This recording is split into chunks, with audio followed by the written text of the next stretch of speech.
പുഷ്പ 2 ചിത്രത്തിൻ്റെ പ്രീമിയർ ഷോയ്ക്കിടെ പരിക്കേറ്റ് ചികിത്സയിലുള്ള ശ്രീതേജ് എന്ന കുട്ടിയുടെ നില അതീവ ഗുരുതരമായി തുടരുകയാണ്.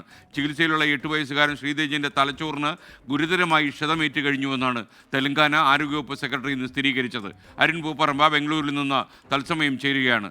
Arun, good morning. അരുൺ, യഥാർത്ഥത്തിൽ ഈ മസ്തിഷ്ക മരണം സംഭവിച്ചു കഴിഞ്ഞു എന്ന രീതിയിൽ ഓൺലൈൻ മാധ്യമങ്ങളും ചില ടെലിവിഷൻ ചാനലുകളുമൊക്കെ ഈ വാർത്ത പുറത്തുവിടുന്നുണ്ട്. നമ്മുടെ അന്വേഷണത്തിൽ എന്താണ് വ്യക്തമായത്? Good morning.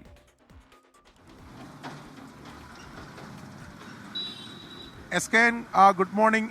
ഇന്നലെ, അതായത് ഈ കുട്ടിയുടെ നില അതീവ ഗുരുതരമായി തുടരുന്നു എന്നതാണ് ഡോക്ടർമാർ ഹൈദരാബാദ് കിംസ് ആശുപത്രിയിലാണ് കുട്ടി നിലവിൽ ചികിത്സയിൽ തുടരുന്ന അവിടെ ഡോക്ടർമാർ പറയുന്നത്. ഇന്നലെ സിറ്റി പോലീസ് കമ്മീഷണറും അതോടൊപ്പം തന്നെ തെലങ്കാന ആരോഗ്യ സെക്രട്ടറിയും അവിടെ ആശുപത്രി സന്ദർശിച്ചിരുന്നു. ഡോക്ടർമാരോട് കുട്ടിയുടെ ആരോഗ്യനില സംബന്ധിച്ച് സംസാരിച്ചിരുന്നു. അതിനുശേഷം അവർ വ്യക്തമാക്കുന്നത് ആ കുട്ടിയുടെ നില അതീവ ഗുരുതരമാണ്. ആ തലച്ചോറിനാണ് ഗുരുതരമായിട്ട് തന്നെ തകരാർ സംഭവിച്ചിരിക്കുന്നത്. പക്ഷേ ഈ ബ്രെയിൻ ഡാമേജ് എന്നാണ് അവർ പറയുന്നത്. അതായത് മസ്തിഷ്ക മരണം എന്ന രീതിയിൽ സ്ഥിരീകരിച്ച് അവർ പറയുന്നില്ല. അതായത് തലച്ചോറിന് ഗുരുതരമായ തകരാർ സംഭവിച്ചിട്ടുണ്ട്. എന്നാൽ വിദഗ്ധ ഡോക്ടർമാർ തന്നെ സർക്കാർ നിയോഗിച്ച്, ആരോഗ്യ വകുപ്പ് നിയോഗിച്ച് കുട്ടിയുടെ ചികിത്സ തുടരുകയാണ്. വെന്റിലേറ്ററിൻ്റെ സഹായത്തോടു കൂടിയാണ് നിലവിൽ ഇപ്പോൾ ചികിത്സ തുടരുന്നത് എന്നതാണ് ഡോക്ടർമാർ പറയുന്നത്.